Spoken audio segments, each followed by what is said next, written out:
Quiero conocerte cada día más a ti, entrar en tu presencia y adorar.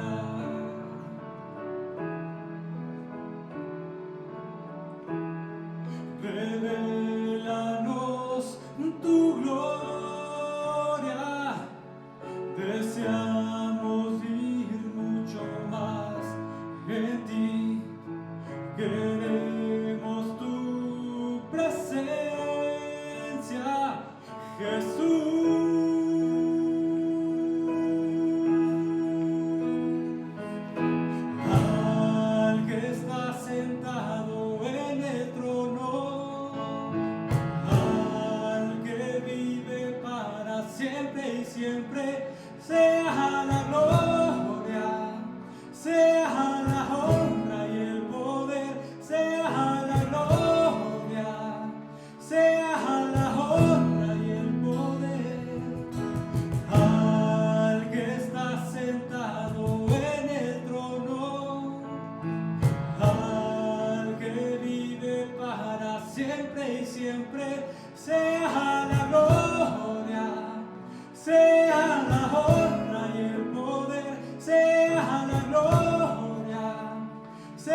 Hola hermanos, muy buenos días, que el Señor les bendiga. Es un gusto estar con ustedes nuevamente en este canal para poder estudiar la palabra de Dios y poder estar en contacto. Felicidades a todos los papás, que el Señor les bendiga. Hermanos, yo deseo que el Señor les dé sabiduría para poder llevar a cabo este gran ministerio que Él les ha entregado a través de sus hijos. Vamos a dar el tiempo para la enseñanza. El tema que vamos a hablar el día de hoy se llama Un hombre de Dios. Todos hemos escuchado alguna vez a alguien utilizar la frase Él es un hombre de Dios. Y con frecuencia lo hacen para referirse a un pastor, a alguien que se porta bien, a alguien que lee su Biblia, a alguien que ora, a alguien que asiste a la iglesia, para referirse a su esposo, a su hijo, a algún hermano o a alguna persona en general. Especialmente en esta fecha es de costumbre que se hagan oraciones tipo: Dios, te agradecemos por el hombre de Dios que has puesto en nuestra familia, lo cual está bien, pero es importante que entendamos qué es lo que significa un hombre de Dios. La verdad es que nunca nos hemos puesto a meditar en lo que significa ese título, un hombre de Dios.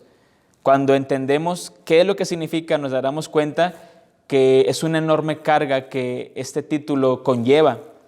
Quiero comentar que este sermón, esta predicación, es la continuación de la enseñanza de la semana pasada, no acerca del mismo tema, sino en el mismo pasaje que estuvimos estudiando.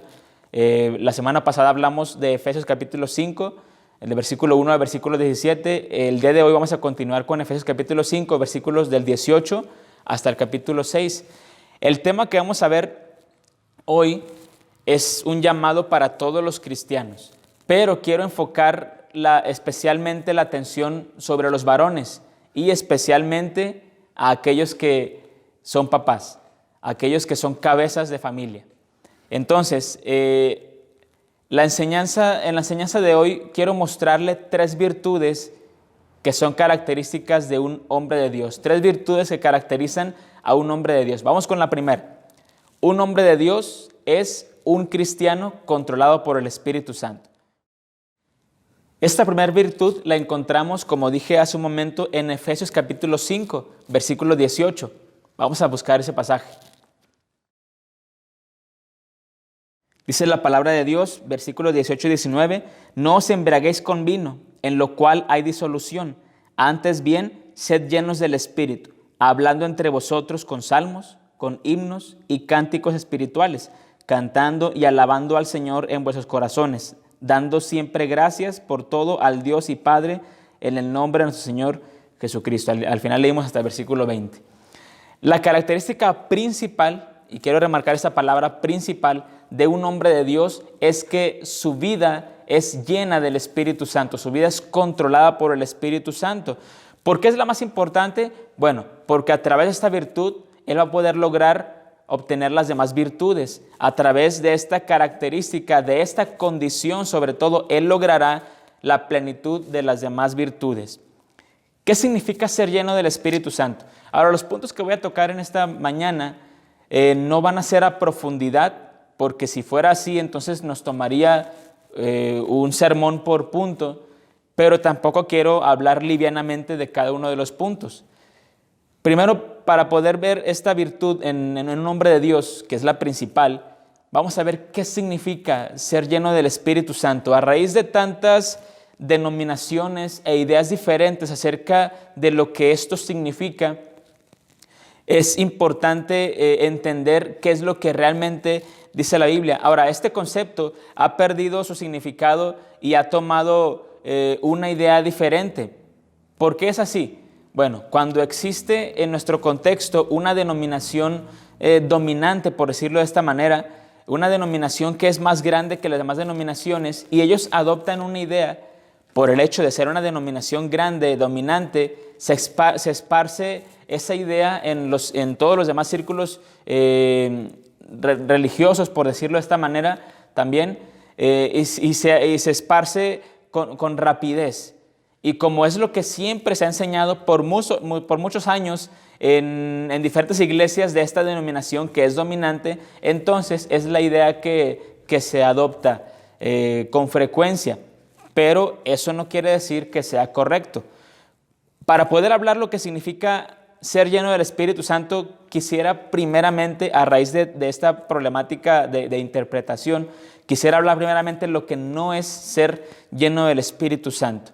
Bueno, lo que no es la llenura del Espíritu Santo, lo que la palabra de Dios enseña es que la llenura del Espíritu Santo no es el bautismo del Espíritu Santo. La Biblia habla acerca de esto en 1 Corintios capítulo 12, versículo 13, donde dice que todos hemos sido bautizados por un mismo Espíritu, según lo que dice 1 Corintios 12, 13. Ahora, este versículo habla que el bautismo del Espíritu Santo es la acción que el Espíritu hace de regenerar al creyente, o sea, el nuevo nacimiento, y unirlo al cuerpo de Cristo, que es la iglesia. Eso es el bautismo del Espíritu Santo, y esto sucede, según lo que dice el versículo, hemos sido bautizados, hablando en pasado de un solo evento, sucede solamente una vez en la vida. Ese es un evento irrepetible y viene en el momento de la salvación. Cuando una persona cree en Cristo, esa persona inmediatamente es regenerada por el Espíritu Santo y es colocada inmediatamente en el cuerpo de Cristo, que es la iglesia. Eso es el bautismo del Espíritu Santo.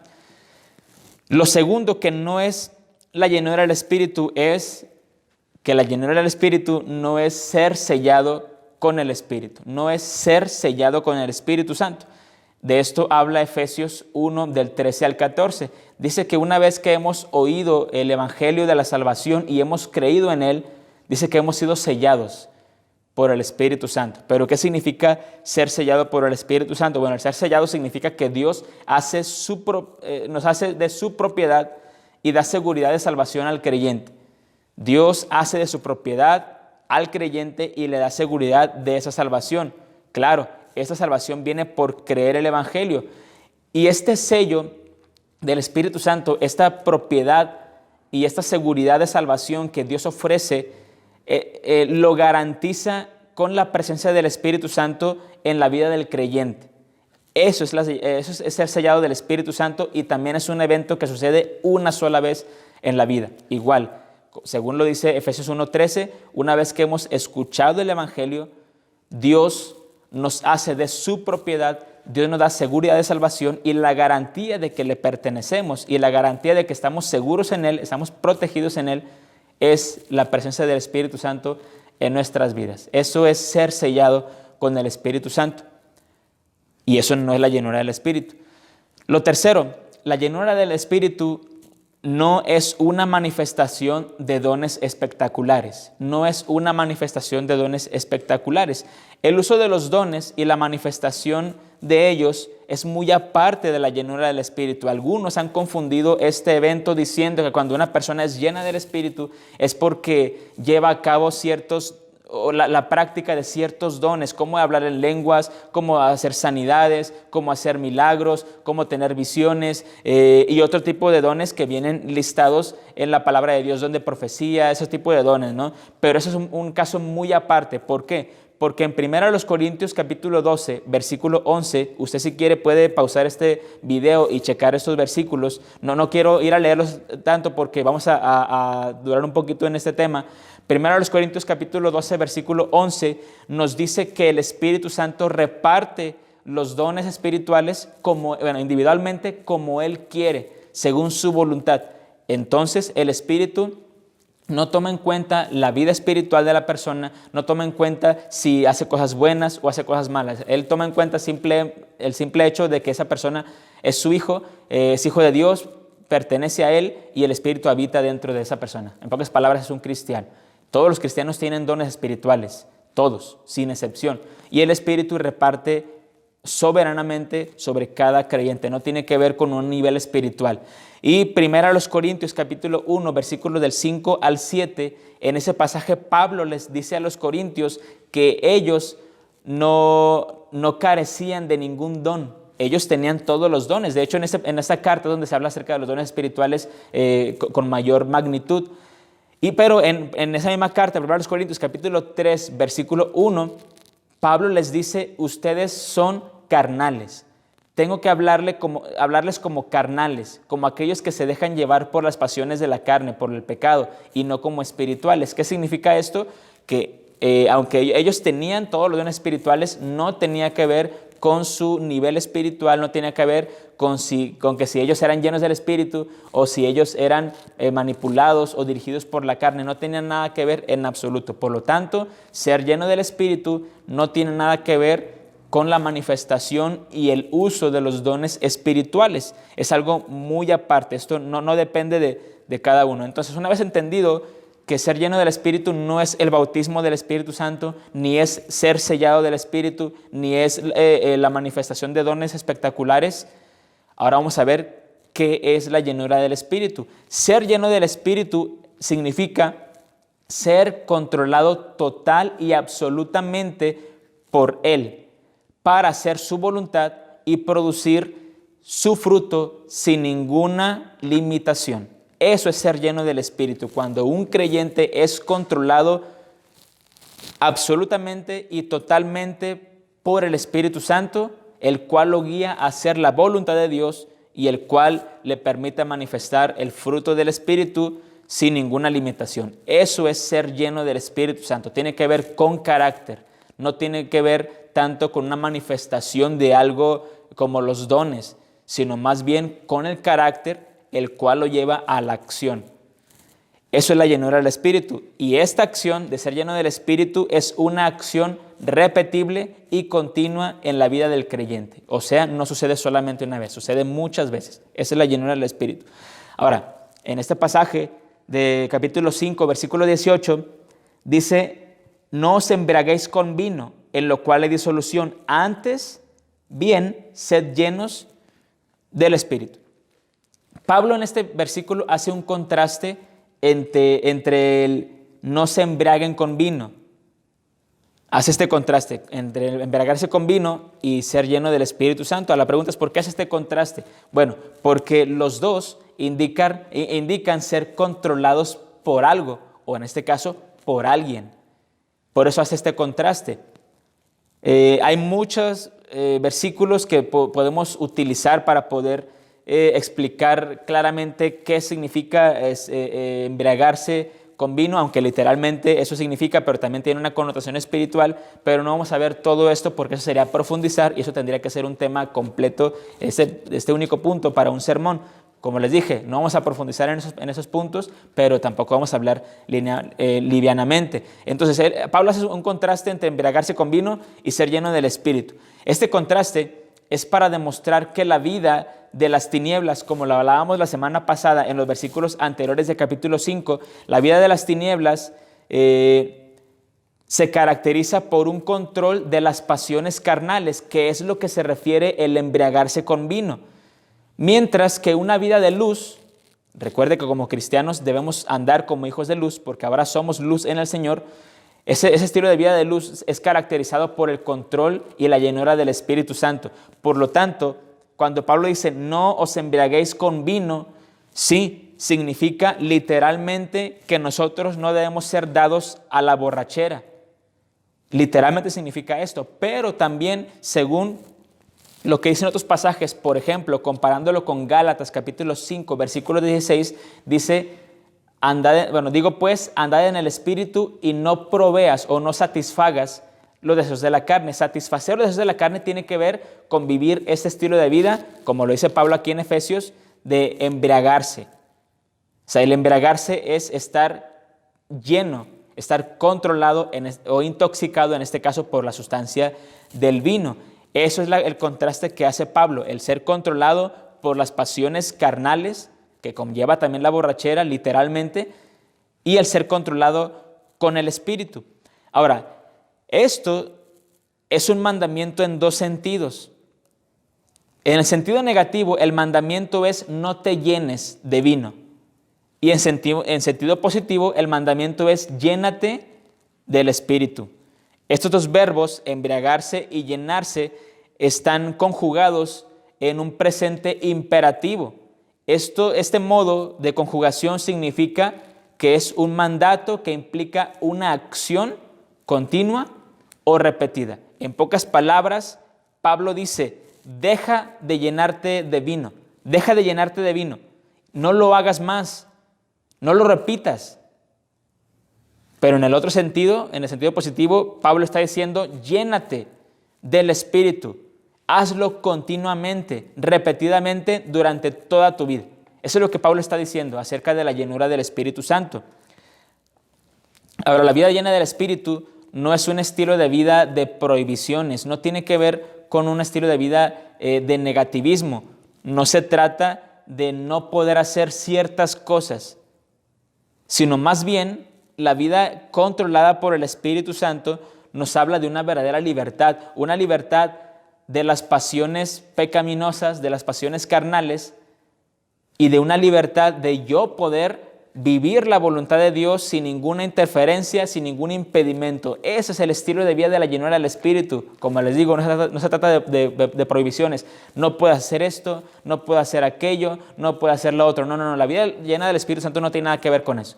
La vida llena del Espíritu habla de libertad, en la que yo libremente puedo apartarme y olvidarme de las pasiones carnales, alejarme de ellas, y libremente puedo vivir la voluntad de Dios sin ningún impedimento. Un estilo de vida maravilloso para aquellos que amamos al Señor. Ahora, ¿cuál es la consecuencia de vivir en la embriaguez? Este versículo nuevamente dice, no os embriaguéis con vino en lo cual hay disolución. ¿Qué significa esto? Esto significa una vida que se entrega fácil y frecuentemente a lo que es contrario a la vida cristiana. Eso es lo que significa hay disolución, una vida disoluta. Es una entrega fácil y frecuente a un estilo de vida que no es el estilo de vida cristiano y es un comportamiento impulsivo, sin moderación, sin orden y sin sentido de la medida. Esa es la consecuencia de llenarse con vino. Esa es la consecuencia de vivir un estilo de vida con las pasiones o las obras de la carne, como lo dice también otro pasaje en la Biblia. Y ahora, ¿pero cuál es la consecuencia de vivir en el Espíritu? Bueno, la consecuencia podemos resumirlo en obediencia y amor en su relación con Dios, con la iglesia, con su familia y con la sociedad en general, que de hecho el versículo 19, 20, 21, 22 hasta el capítulo 6, versículo 9 nos hablan de los resultados de la llenura del Espíritu, que vamos a hablarlos en un momento. Para concluir con este primer punto, con esa primera virtud de un hombre de Dios, quiero decir esto: un hombre de Dios se caracteriza por la presencia del Espíritu, controlando cada aspecto de su vida y llevándolo a vivir la voluntad de Dios y a alejarse de un estilo de vida controlado por las obras de la carne. Esa es la primera virtud de un hombre de Dios. Si usted quiere referirse a alguien como un hombre de Dios, tiene que ver su estilo de vida, tiene que ver que su estilo de vida es controlado por el Espíritu Santo. Y ya vimos qué es lo que significa, o más bien qué es lo que no significa. No es el bautismo del Espíritu y no es el sello del Espíritu. O sea, no tiene nada que ver con el primer acto que es la salvación, que es una sola vez, ni tampoco tiene que ver con una manifestación de dones espirituales. Tampoco tiene que ver con eso. Tiene que ver con un estilo de vida controlado y dirigido por el Espíritu Santo para hacer la voluntad de Dios y manifestar el fruto del Espíritu sin limitaciones. La segunda virtud de un hombre de Dios. Un hombre de Dios es el que ama a su esposa sacrificialmente. Aquí vamos al versículo 21 al versículo 33 de capítulo 5. Dice la palabra de Dios: someteos unos a otros en el temor de Dios. Las casadas estén sujetas a sus propios maridos, como al Señor, porque el marido es cabeza de la mujer, así como Cristo es cabeza de la iglesia, la cual es su cuerpo y Él es su Salvador. Así que, como la iglesia está sujeta a Cristo, así también las casadas lo estén a sus maridos en todo. Maridos, amad a vuestras mujeres, así como Cristo amó a la iglesia y se entregó a sí mismo por ella, para santificarla, habiéndola purificado en el lavamiento del agua por la palabra, a fin de presentársela a sí mismo una iglesia gloriosa, que no tuviese mancha, ni arruga, ni cosa semejante, sino que fuese santa y sin mancha. Así también los maridos deben amar a sus mujeres como a sus mismos cuerpos. El que ama a su mujer, a sí mismo se ama, porque nadie aborreció jamás a su propia carne, sino que la sustenta y la cuida, como también Cristo a la iglesia, porque somos miembros de su cuerpo, de su carne y de sus huesos. Por esto dejará el hombre a su padre y a su madre y se unirá a su mujer y los dos serán una sola carne. Grande es este misterio, mas yo digo esto respecto de Cristo y de la iglesia. Por lo demás, cada uno de vosotros ame también a su mujer como a sí mismo y la mujer respete a su marido. Esta segunda virtud podemos verla que es un sometimiento mutuo, que es como resultado de la llenura del Espíritu Santo. De hecho, el versículo 21, después de hablar de la llenura del Espíritu, empieza a marcar las consecuencias, o los resultados más bien, los resultados de la llenura del Espíritu. Y uno de ellos, versículo 21, someteos unos a otros en el temor de Dios. Ahora es interesante, es un mandato también, pero es interesante que es mencionado después de hablar de la llenura del Espíritu Santo. De hecho, analizando el capítulo 5, podemos ver que el versículo de la llenura del Espíritu Santo es un versículo central en este pasaje. ¿Por qué es central? Porque todo gira alrededor de ser lleno del Espíritu Santo. Por eso es la virtud principal de un hombre de Dios. Entonces, el sometimiento es un resultado de la vida llena del Espíritu Santo. Ahora, este primer resultado está marcada estos resultados están marcados en divisiones. Esta primera división, que es el sometimiento, también está marcada en diferentes secciones. En este caso son 2 secciones. La primera sección corresponde a las mujeres casadas. Como vimos, habla también de las esposas. Dice el versículo 22, las casadas. Aquí empieza la primera sección de esta primera división de los resultados de la llenura del Espíritu. La orden para las mujeres casadas es someterse y sujetarse al marido, reflejando así la relación perfecta que tiene la iglesia con su Salvador, con Cristo. Así como la iglesia está sujeta a la autoridad de Cristo, de igual manera las mujeres casadas, las esposas, deben estar sujetas a la autoridad de su esposo, porque el esposo ha sido puesto por Dios como cabeza de la familia. Esto también puede, darnos, no solamente para un tema de predicación, puede ser para muchos, especialmente en este tiempo donde el uso de los roles dentro de la familia, dentro de cada papel que juega cada miembro de la familia, ha sido muy tergiversado, distorsionado y malinterpretado en nuestra sociedad, en nuestra época, hoy en día. ¿Por qué? Porque ha surgido desafortunadamente, y eso es causa del pecado, estas 2 posiciones o imposiciones. Una tiene que ver con el machismo y otra tiene que ver con el feminismo, que ninguno de los dos es bíblico, ninguno de los dos. Estos grupos, estas ideas han surgido por una mala interpretación de los roles y papeles que Dios ha puesto en su creación, en este caso en el varón y en la mujer. Les digo, esto tiene que ver con un tema de predicación o muchas predicaciones que no vamos a tocar hoy. No vamos a hablar de los roles de cada una de ellas, sino el rol principal, que en este caso ha sido otorgado por Dios y es un resultado también de la llenura del Espíritu. Y cuando me refiero como resultado de la llenura del Espíritu, me refiero a que es más fácil llevarlo a cabo, es más fácil obedecerlo cuando somos llenos del Espíritu Santo. Es un mandato, tenemos que someternos unos a otros en el temor de Dios y en el cumplimiento de cada uno de los papeles y roles que corresponden a la familia.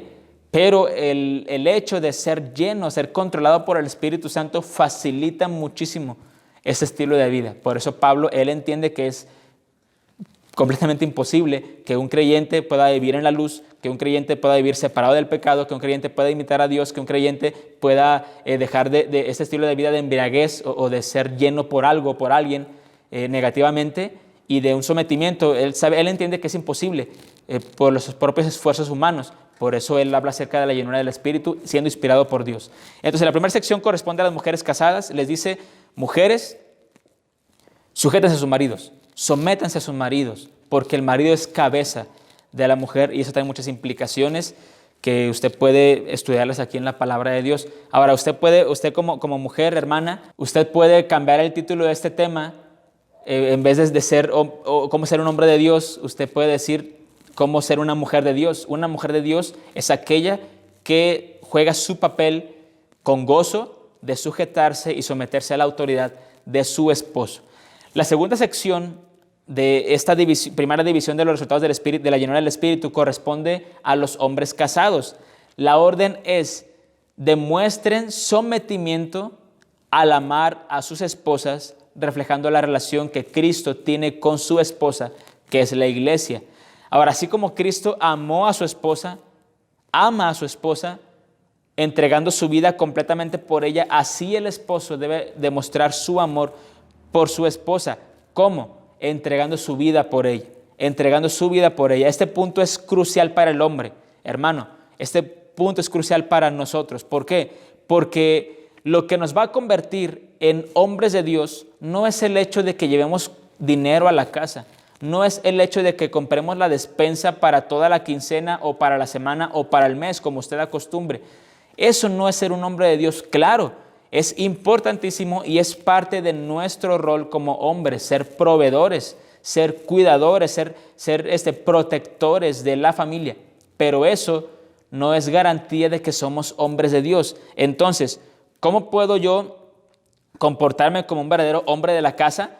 Tampoco ser un hombre de Dios o ser un hombre de la casa significa que yo puedo hacer las reparaciones necesarias en el hogar. Es importante porque también es parte del papel que marca la Biblia para aquellos que tenemos familia, que somos cabeza de familia.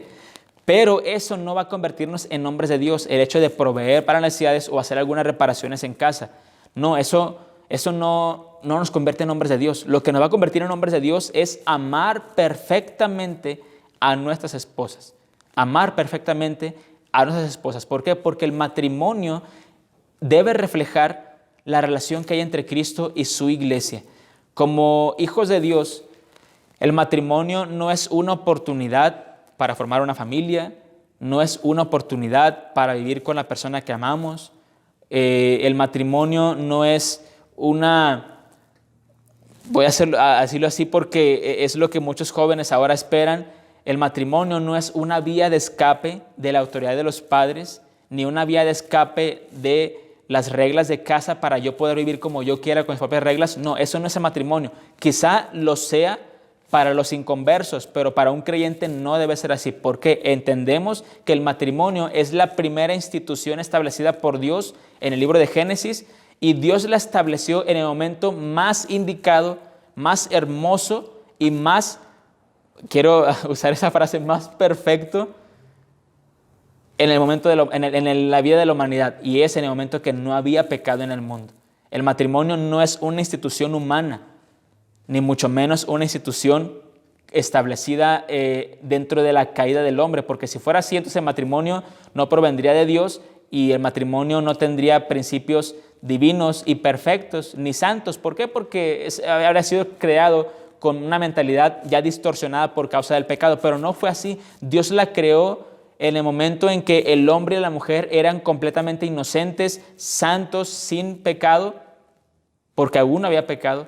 Y Dios decidió introducir esta institución en ese momento. Por lo tanto, yo puedo decir que el matrimonio es una institución divina, santa y sin pecado. Eso es el matrimonio, en pocas palabras, hablando del tiempo en el que fue establecido. Por lo tanto, debemos vivirla con un estándar mucho más elevado que el de los inconversos. El matrimonio es la oportunidad y es la manera en que nosotros, como hijos de Dios, podemos manifestar la gloria de Dios en plenitud. Eso es el matrimonio. Por lo tanto, para yo poder ser un hombre de Dios, para poder ser un buen esposo, un hombre de la casa, yo debo amar perfectamente a mi esposa, con un amor sacrificial como Cristo amó a su propia esposa, que es la iglesia. Ahora, ¿qué tipo de amor es esto? Como lo vengo comentando, es un amor sacrificial. Cristo entregó su vida completamente por su esposa. Así nosotros, como varones, como esposos, tenemos que entregar nuestras vidas completamente por ellas. Ahora, esto implica no solamente el tener la disposición de literalmente sacrificar mi vida por mi esposa, sino que esto implica algo mucho más complicado que esto, hermano. ¿Y qué es eso más complicado? Cuando yo tengo que morir a mí mismo, a mis deseos, cuando yo tengo que morir a mis beneficios, a mis comodidades para demostrar amor a mi esposa. Esto lo enseña la Biblia. No es algo que yo estoy inventando, es algo que la Biblia enseña. Yo tengo que morir a mí mismo por demostrar amor a mi esposa. En el versículo 32, vamos a buscarlo, de capítulo 5, dice: grande es este misterio, mas yo digo esto de respecto de Cristo y de la iglesia. Este versículo muestra la figura sublime que el matrimonio debe reflejar, la relación que hay entre Cristo y su iglesia. Y el versículo 33, si usted puede leerlo ahí en voz alta, hermano, en su casa, yo lo animo a que lo haga. Dice el versículo 33, por lo demás, cada uno de vosotros ame también a su mujer como a sí mismo. Habla a los esposos y luego a las esposas, y la mujer respete a su marido. Este es el rol del matrimonio. Y es mucho más fácil llevarlo a cabo y cumplirlo cuando somos llenos del Espíritu Santo. Un hombre de Dios es caracterizado por el amor sacrificial que demuestra por su esposa. Vamos con la tercera virtud. Un hombre de Dios es un padre que honra y un hijo que obedece. Ahora nos brincamos al capítulo 6, versículos del 1 al 4. Dice: hijos, obedecer en el Señor a vuestros padres, porque esto es justo. Honra a tu padre y a tu madre, que es el primer mandamiento con promesa, para que te vaya bien y seas de larga vida sobre la tierra. Y vosotros, padres, no provoquéis a ira a vuestros hijos, sino criadlos en disciplina y amonestación del Señor. Todos esos estilos de vida, hermanos, son complicados de sobrellevar, pero recordemos, tenemos la ayuda ideal, el ayudador, que es el Espíritu Santo. Es una de las obras más maravillosas del Espíritu en la vida del creyente, es ayudador. La segunda división, que habla del sometimiento, que es como resultado del Espíritu Santo, también tiene que ver con respecto a la familia, ya no tanto como el centro de la familia, que es el matrimonio, sino ahora tiene que ver con la familia, que incluye a los como padres e incluye también a los hijos. También esta división se desglosa en dos secciones. La primera sección corresponde a los hijos. Aquí sí voy a hablar para los jóvenes y las señoritas. Ustedes también, jóvenes, pueden ser hombres de Dios. Señoritas, ustedes también pueden ser mujeres de Dios cuando llevamos a cabo el rol y el cumplimiento de los mandamientos que Dios nos establece en este pasaje. Entonces, la primera orden es para los hijos. La orden es: obedezcan y honren a sus padres.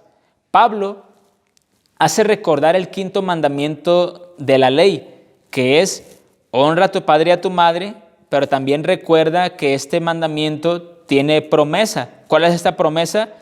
Es una promesa de bendición y de longevidad, o sea, vas a vivir larga vida sobre la tierra.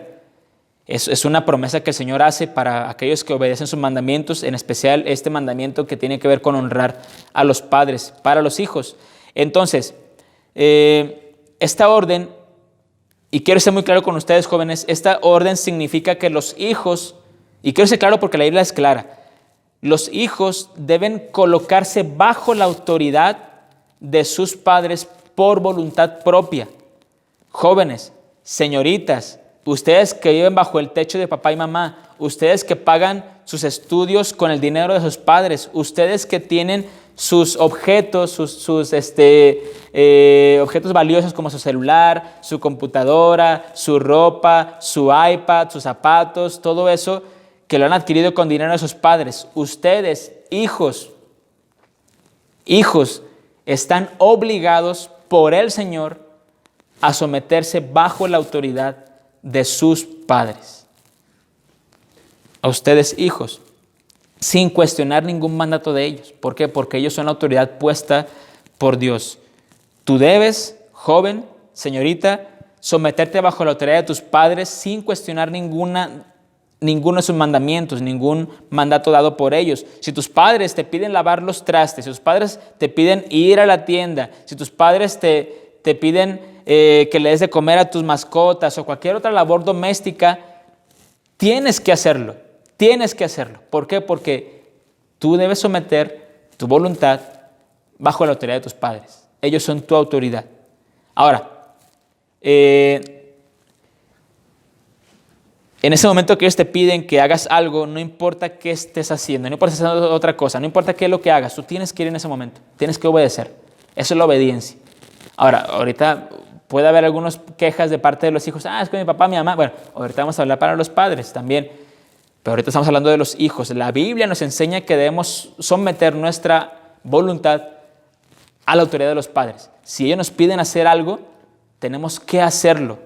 Tenemos que hacerlo inmediatamente, sin renegar, porque esto es el mandato de Dios. Ahora, ahorita hay otra frase de este versículo. De hecho, voy a leerlo nuevamente. El versículo 1 dice: hijos, obedeced en el Señor a vuestros padres.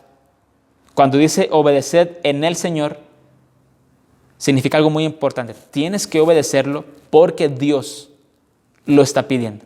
Cuando tú demuestras obediencia a tus padres, estás demostrando directamente obediencia a Dios. Y también del otro lado, si tú demuestras desobediencia a tus padres, estás demostrando directamente desobediencia a Dios. Por eso dice: hijos, obedeced en el Señor, porque es un mandato de Dios. Lo haces porque Dios te lo pide, porque lo amas. Ahora quiero dirigirme a aquellos hijos que son medio rebeldones, que están buscando siempre el porqué de las cosas, siempre están buscando una excusa para poder zafarse, encontrar una salida para no cumplir con lo que tienen que hacer.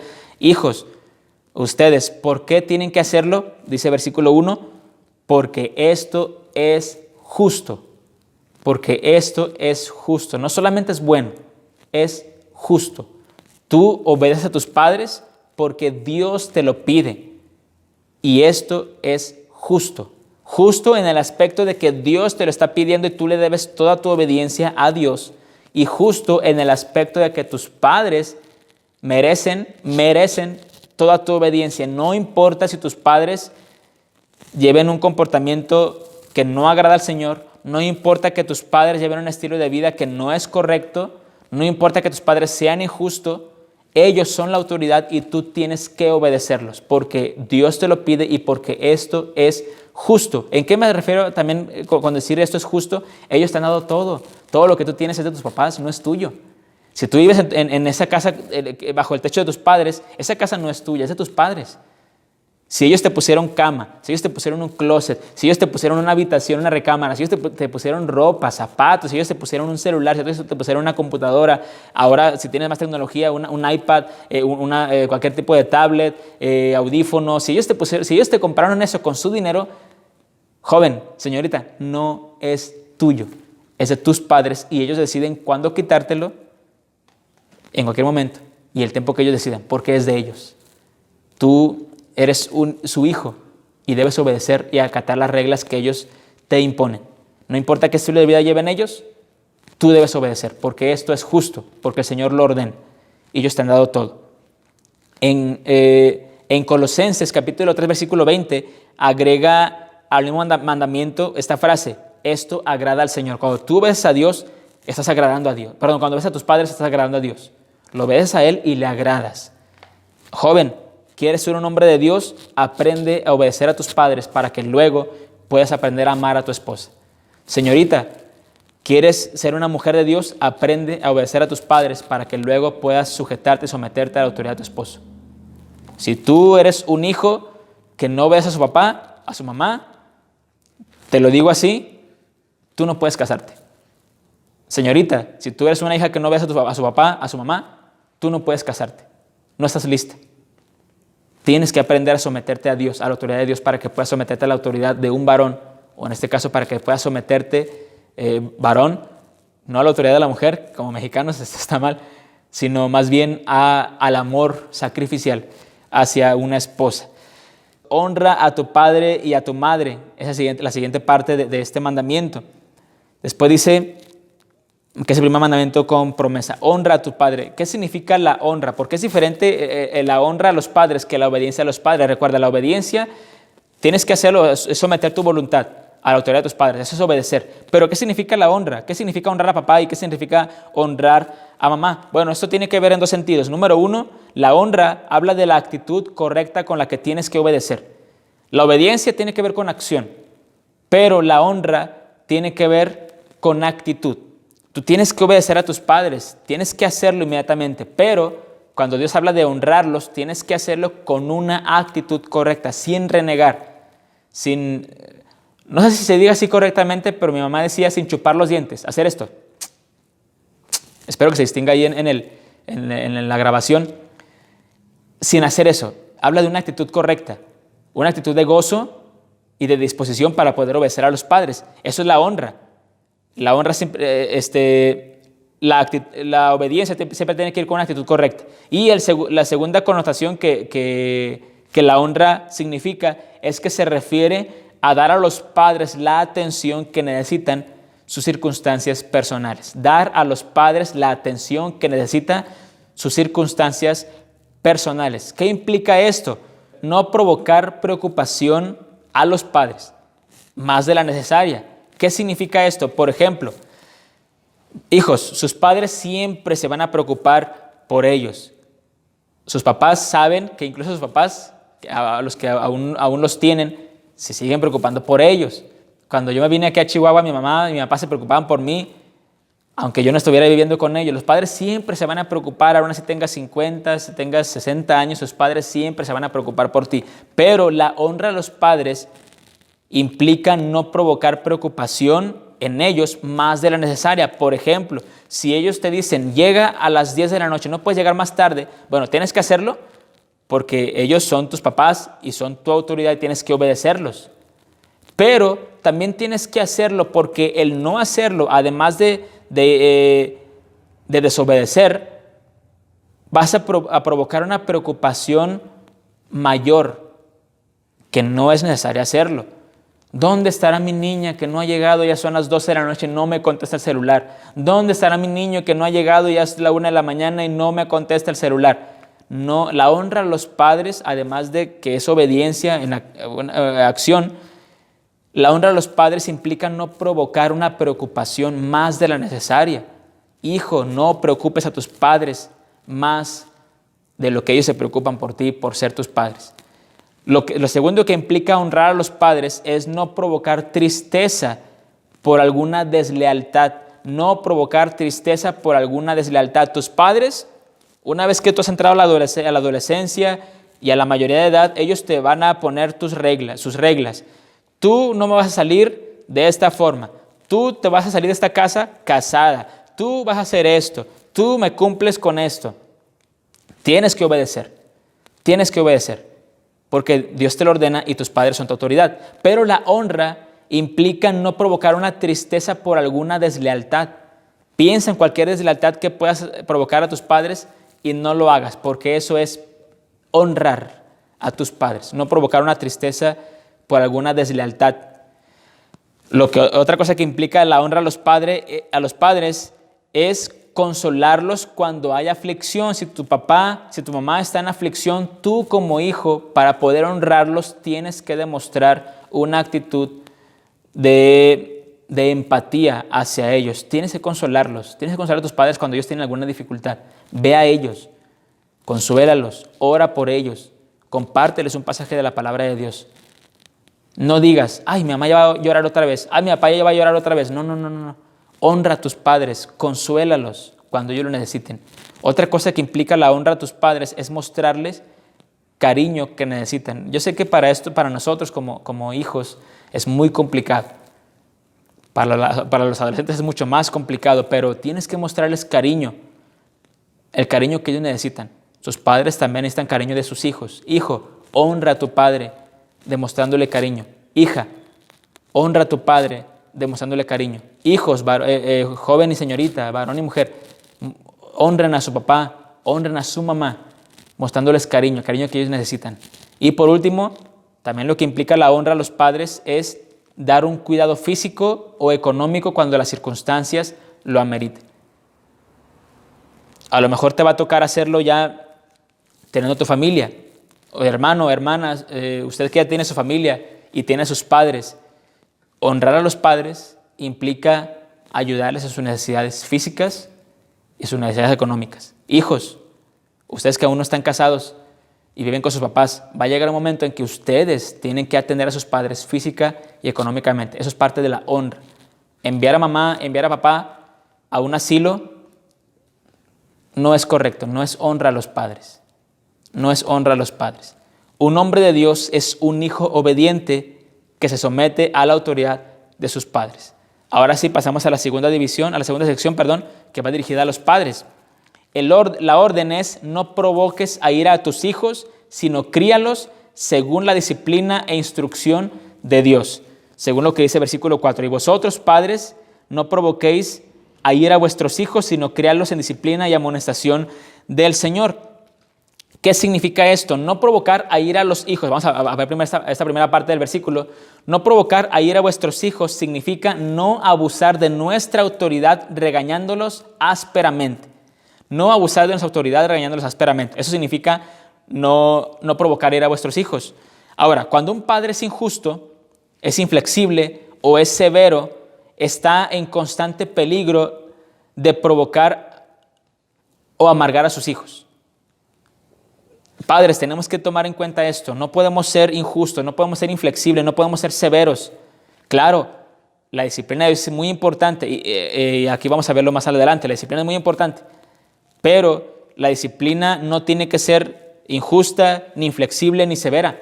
Tiene que ser la necesaria. Ahorita vamos a tocar el tema de la disciplina según lo que dice la Biblia, no según experiencias, según lo que dice la Biblia. Entonces, cuando un padre es injusto, es inflexible o es severo, está en constante peligro de provocar o amargar a sus hijos. En Colosenses 3:21, el mismo pasaje se repite y usa la palabra exasperar, que también significa provocar a ira, pero exasperar también lleva otra connotación. No exasperar a los hijos, porque ese mandato en Colosenses, no exasperéis a sus hijos. No exasperar a los hijos significa no irritar o desalentar a los hijos gritándoles, insultándolos o menospreciando sus esfuerzos. Eso significa exasperar.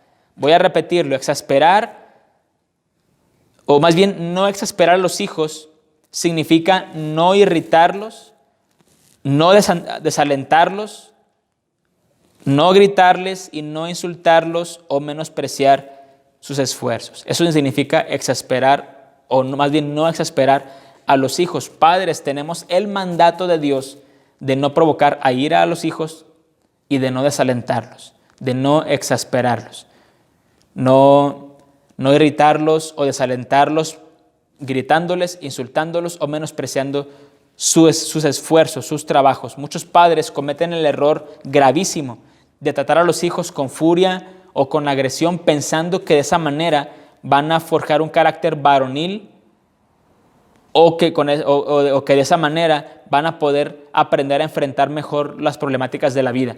Es un error gravísimo. Aquellos padres que disciplinan o regañan a sus hijos con ira, con agresión, con furia, pensando que de esa manera van a ser varoniles o van a adquirir las herramientas necesarias para poder enfrentar las complejidades de la vida. Los padres que hacen esto están cometiendo un terrible error y en vez de obtener hijos varoniles y fuertes, están produciendo hijos tímidos, hijos inseguros e hijos incapaces de valerse por sí solos.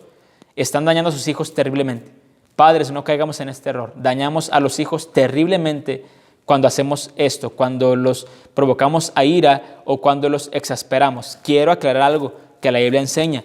Es necesaria la disciplina. Incluso la Biblia dice, y eso ya también tiene que ver con cada padre, pero la Biblia dice en Proverbios, porque es un consejo de parte de la palabra de Dios. La Biblia dice que la disciplina debe ser realizada con vara.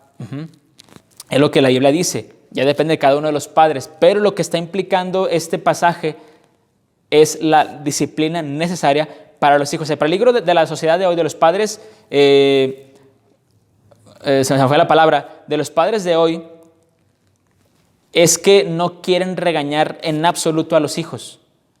Déjalo que se enoje, déjalo que haga esto. Ay, ¿cómo le hago? Es que no me gusta gritarle, no me gusta regañarlo. Ok, no lo regañes y no lo grites con ira o con agresión, pero hazlo con amor porque es importante la disciplina. Según el pasaje es lo que dice, lo que enseña la Biblia. No podemos dejar a los hijos a hacer lo que quieran. También eso es un grande mal para ellos. Ahora, viene la siguiente parte del versículo 4, sino criadlos en disciplina y amonestación del Señor. Criadlos en disciplina y amonestación del Señor. ¿Qué significa esto?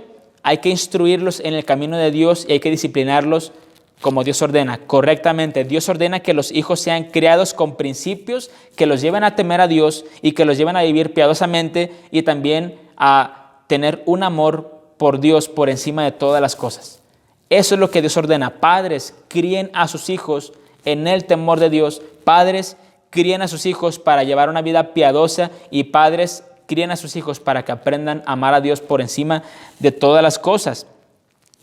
Dios busca que los padres ejerzan sobre los hijos este tipo de corrección al momento que hay desobediencia. Padres, no podemos ser negligentes en la disciplina a los hijos. Tenemos que ser diligentes. Tenemos que estar prestos para disciplinar a los hijos, cualquiera que sea su edad. No solamente a un hijo de 5 años, de 6, de 10, de 11 se debe disciplinar. También a los hijos, a los niñitos de 20 años, de 25 años que viven en casa, también hay que disciplinarlos. El problema es que cuando como padres lo vemos ya grandes, decimos, pues él ya sabe lo que hace. No, padres, la Biblia dice que tenemos que disciplinarlos mientras ellos vivan en casa y mientras ellos estén bajo nuestro cuidado. ¿Por qué? Porque Dios va a pedirnos cuentas de nuestros hijos. Si su hijo de 22 años, 25 años le levanta la voz, dele una bofetada para que no vuelva a hacerlo. Regáñelo, castíguelo. Todo con amor, sin agresión, sin furia, como la Biblia lo dice. Pero es necesario hacerlo. Entonces, cuando un padre ejerce mala disciplina para con sus hijos, cuando un padre exaspera a sus hijos, ellos están provocando un daño terrible en los hijos, y cuando no ejercen la disciplina, también están provocando que los hijos lleven a cabo un estilo de vida desobediente que puede caer en muchos peligros en un futuro. Entonces, un hombre de Dios es alguien que honra a sus hijos al disciplinarlos correctamente, motivarlos y animarlos a enfrentar la vida con principios bíblicos. Estas, hermanos, son las 3 virtudes que caracterizan a un hombre de Dios. Para concluir, el título de hombre de Dios conlleva muchas responsabilidades y una carga muy grande, muy grande. Si usted es de los que acostumbra o de las que acostumbra a llamar a otras personas un hombre de Dios, considere primeramente lo que eso implica el título. Lo que implica el título. ¿Por qué? Porque el título ya en sí lleva el nombre de Dios, un hombre de Dios. O sea, Dios no tiene cualquier tipo de siervo. Dios llama a aquellos que deciden obedecer al Señor y cumplir sus mandamientos. Entonces, un hombre de Dios, recuerde, es aquel cristiano controlado por el Espíritu Santo. Un hombre de Dios es un esposo que ama sacrificialmente a su esposa, y un hombre de Dios es un padre que honra a sus hijos y un hijo que obedece también a sus padres. Entonces yo le animo, hermano, varón, cabeza de familia, y a ti, joven, también, que tú puedas practicar o desarrollar esas virtudes que conlleva o que caracterizan a un hombre de Dios. ¿Por qué? Porque de esta manera tú obtendrás bendiciones de parte de Dios, tendrás recompensa por guardar tus mandamientos. Hermana, señorita, también ustedes pueden convertirse en mujeres de Dios haciendo exactamente lo mismo, siendo llenas del Espíritu Santo, respetando a sus maridos, sujetándose a su autoridad, y siendo mamás que disciplinan correctamente a sus hijos, que los honran, e hijas que obedecen y honran también a sus padres. Hermanos, que pasen una excelente tarde, que disfruten de este Día del Padre, que los apapachen a cada uno de ustedes, y que puedan tener un excelente fin de semana y una excelente semana. Recordemos la palabra de Dios y esta invitación a ser hombres de Dios y también ser mujeres de Dios. Dios les bendiga.